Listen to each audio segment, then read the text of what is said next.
Hey, good morning, everybody. This is Yoel back in still in quarantine, and today we're going to finish off Psalm chapter 40. So join me now as we read from verse 11. Do not withhold your mercy from me, Lord.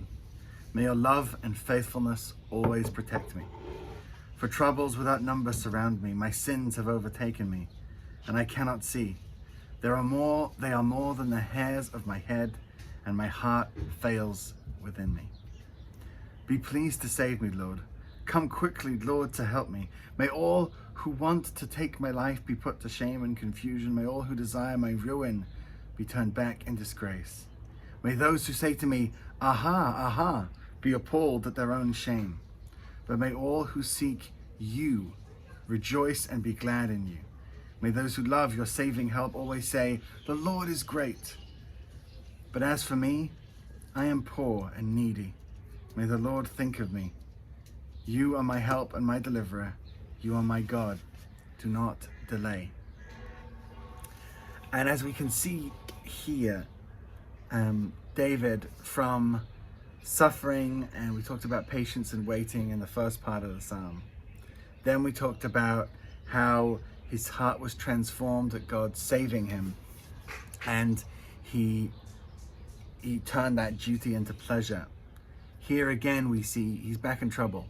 He's back in trouble, and some troubles, they go away, but they come back, and they can come back with a vengeance. And it got me thinking, something that I deal with, and some of you know this, I'm not too sure I've spoken about it at church, but is anxiety.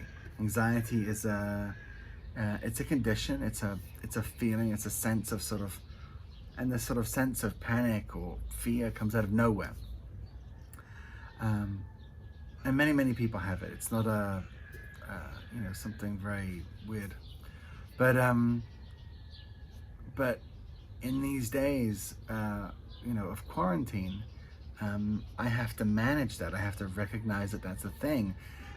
And my issue, as you guys know, is I like a cup of coffee. And if you're, not doing much and you're sitting around and you're drinking coffee half the day, then the anxiety gets a lot worse. And so I have to manage that reality and deal with that reality. And something that you notice in the psalm, and that the author of this book noticed, is that David, when he struggles, sometimes he gets into this thing where it's just like, they're the bad guys, I'm the good guys, or Lord, I'm so poor and needy, and Lord, you're so... And he gets into the situation where he tries to steady himself by placing himself as under God and saying, "God, I need you. You have to do something." But there's this moment in the psalm in verse 16 where he says, "But may those who seek you rejoice and be glad.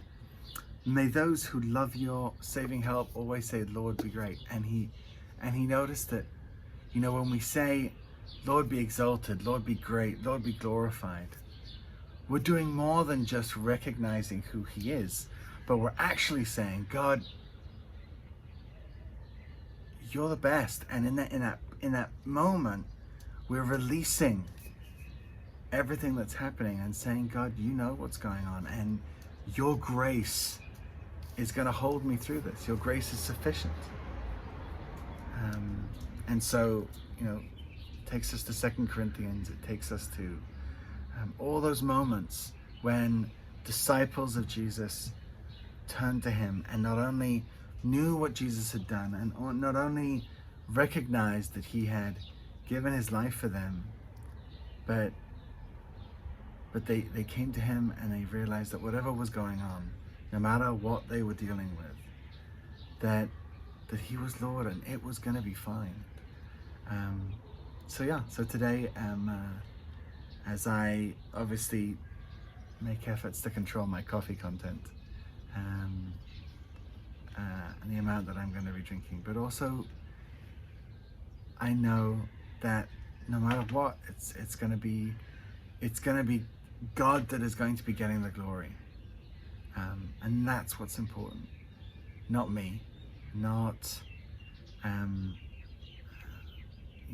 how I feel and what God needs.